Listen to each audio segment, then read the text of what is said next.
is writing strings to a file. And what we're going to look at in this tutorial is writing strings and things like that to a file. And so this is how we've done the reader.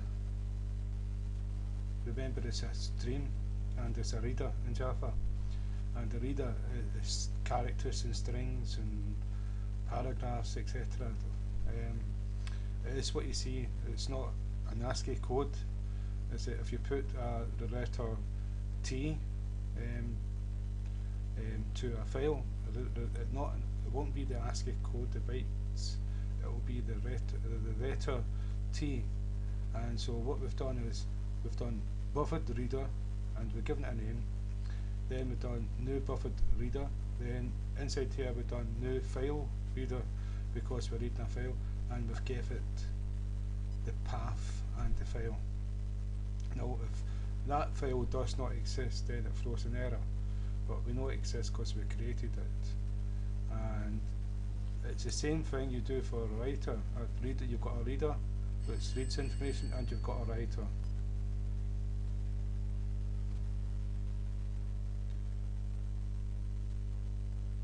So it's the same. It's the same as with the bytes. You've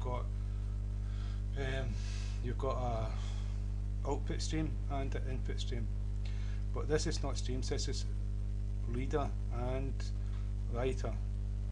And so what that means is that we can use the exact same way to write information to a file, and the exact same way to withdraw information from a file while reading it. But the methods are different in writer than it is in reader. You can see read line. Well, this is append write new line character, gives you a new line. And so what we've done is we created a buffered writer, given it a name.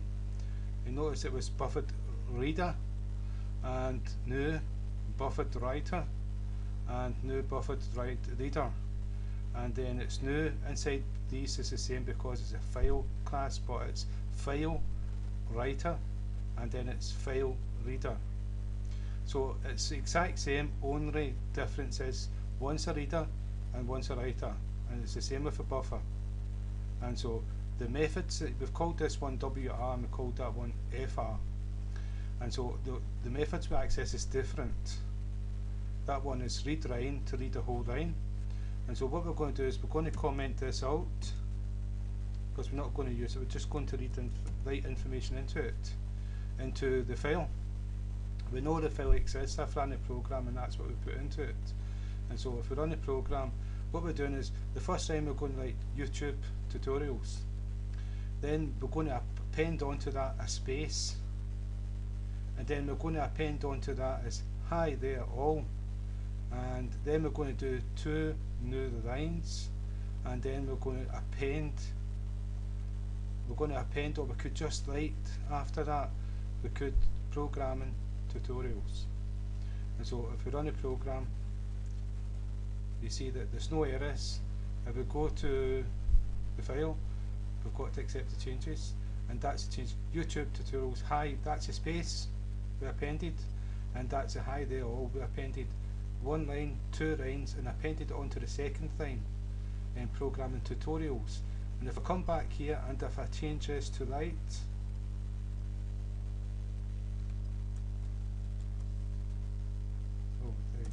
done it wrong. Right. Now, instead of appending it onto this line here, it's going to take the new line and write program tutorials onto it. So it should be an extra line. And if we go to the file, right, it's not an extra line. I thought it would be. It's just the same as append, right? But append is, if we didn't do a new line and we append sign onto here, that's what we will get appended onto it. But if we write onto this line, the light will just light over what's already on this line. And we'll test that to see if that's right. And we'll do another one of these. Control C. And we'll progging. Don't think it's a word. And then we go to the file, and you can see it's appended. So what I was saying was wrong. It's appended. It says writing is just the same as appending. We're not overwriting it. So you can use append and write. And what we'll do is, in between this, we'll put 2 new lines.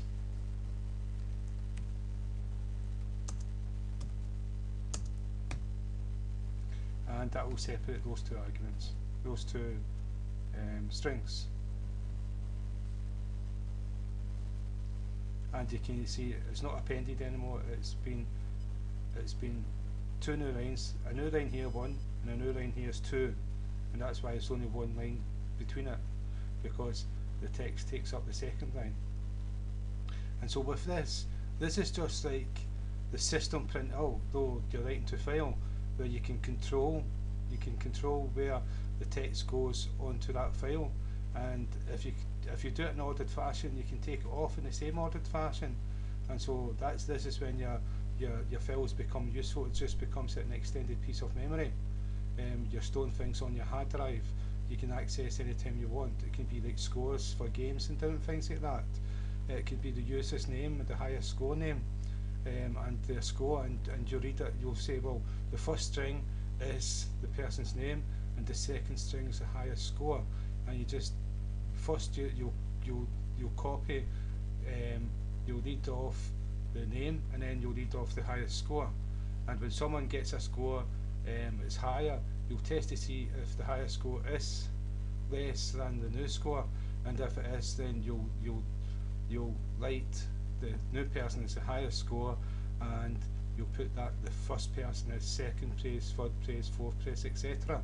And so you can use files for anything. And so that's a tutorial on writing strings to files, and it's using not the reader but the writer, and it's buffered writer and FileWriter, and so to access the files. And so, and again, you have to use the try and catch in case something goes wrong. Anything can go wrong, your whole program would crash.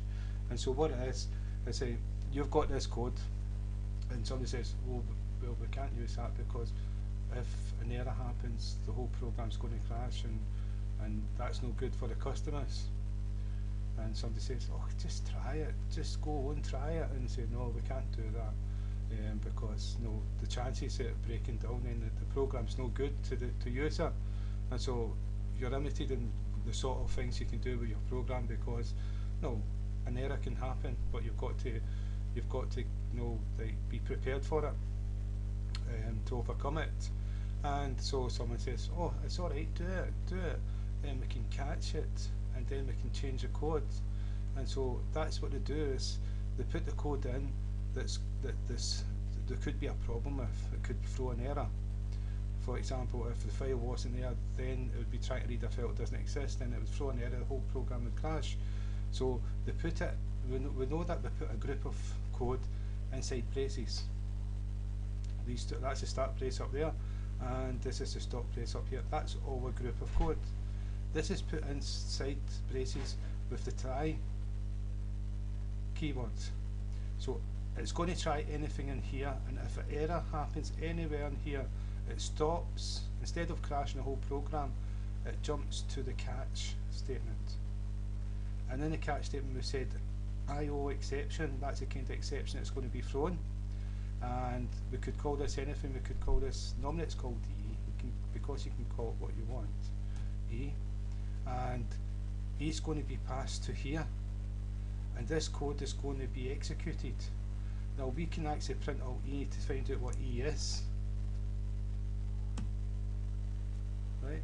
And if anything goes wrong here, this is going to be executed, and we can put code down and say, well, no file, we'll tell them there's no file found, and we'll open up and create a new file because someone's deleted something. And we can do that all here, then we move forward in the program and go and do the things we're supposed to do. Now I'm going to show you this working, because if I change if I put a T in there, then that's the wrong path, it's going to throw an error. And so what's going to happen? sorry, file not found, and found Java IO, file not found exception, and it tells you this is what it was looking for, and that T strong we know that the system cannot find the path specified. This is because we deliberately messed it up. But what happened there is the catch caught it, and that's what was passed to the E, and that's what we put in here. So when I run it again, that's E. This is what's passed to E. This part here. This is what we put in the program to print out, and all the rest of it is E. And we could have called it what we want. We could have called it ET. Run the program. It'll be the exact same. Right. So that's catch. So we can try things that may throw an error, but we can put in code to, if we'll catch that error, and we'll do this because this certain thing's not working. And you can have many different catches from one time.